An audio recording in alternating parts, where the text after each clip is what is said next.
Hai Mission Lovers, masih semangat kan meneladani kisah para kudus? Nah, hari ini tanggal 13 Oktober kita akan mendengarkan kisah Santa Agnes dari Roma. Penasaran dong? Markisi yuk, mari kita simak. Santa Agnes dikenal karena perjuangan dalam menjaga kemurnian diri dan keberanian mengorbankan nyawa demi mempertahankan kemurniannya tersebut untuk kemuliaan Allah. Santa Agnes digambarkan dengan seorang anak perempuan berambut pirang, mengenakan jubah, disertai seekor anak domba di dekat kakinya atau di dalam gendongannya sebagai lambang kemurnian, dan menggenggam ranting palma sebagai lambang keberanian. Santa Agnes adalah seorang perawan dan martir Latin. Tahu nggak sih berapa usia Santa Agnes ketika menjadi martir? 13 tahun, muda banget ya. Santa Agnes adalah seorang gadis remaja yang cantik jelita.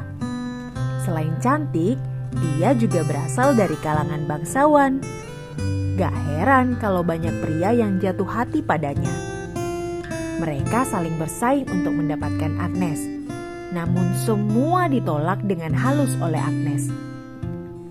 Salah satu pria yang jatuh hati dan ditolak cintanya itu adalah putra dari seorang gubernur Roma.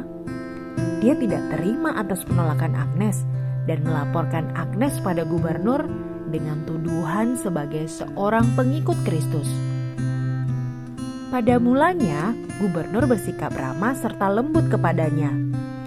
Ia menjanjikan harta serta kedudukan jika saja Agnes mau menyangkal imannya. Agnes menolak. Berkali-kali diulanginya pernyataannya bahwa ia tidak dapat memiliki mempelai lain selain dari Yesus Kristus. Karena pernyataannya itu, Agnes diseret di depan mezbah berhala dan diperintahkan untuk menyembahnya. Bukannya menyembah berhala, Agnes malahan mengulurkan tangannya dan membuat tanda salib, tanda kemenangan Kristus. Gubernur kemudian memperlihatkan kepadanya api penyiksaan, kait besi, serta segala macam alat penyiksa lainnya. Tetapi gadis muda itu tetap tabah dan tidak gentar sedikit pun.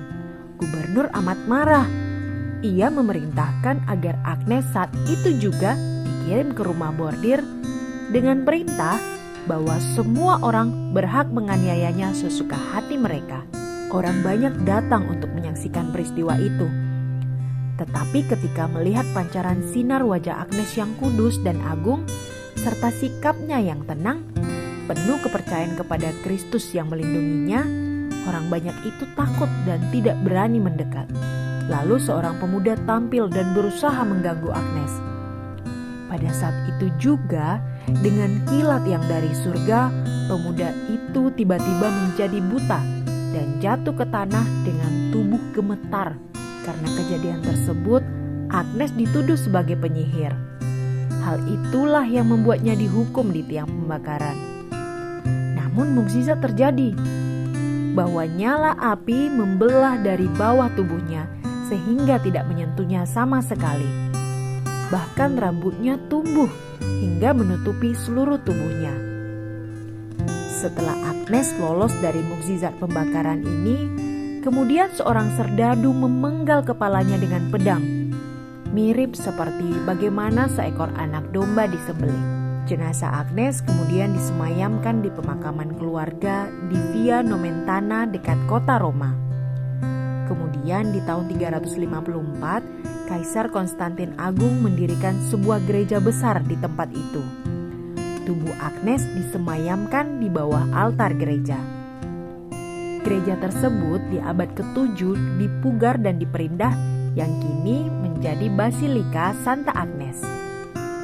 Jangan lupa ya, peringatan Santa Agnes dari Roma ini dirayakan setiap tanggal 21 Januari. Dalam tradisi yang berkembang di sana, setiap peringatan Santa Agnes ada 2 anak domba tak bercela dipersembahkan dan diberkati di Basilika Santa Agnes. Kedua anak domba tersebut dipelihara oleh para biarawati Benediktin dari Santa Cecilia di Trastevere hingga hari Kamis Putih, yaitu pada saat mereka digunting bulunya. Dari bulu domba itu dibuatlah 12 pallium, yaitu semacam stola istimewa yang dikirimkan kepada Bapa Suci. Bapa Suci memberikan pallium tersebut kepada para uskup agung yang mengenakannya sebagai lambang anak domba yang digendong oleh gembala yang baik. Nah, Mission Lovers, sampai di sini dulu ya kisah Santa Agnes hari ini. Sampai jumpa di kisah Santo Santa berikutnya. Bye-bye.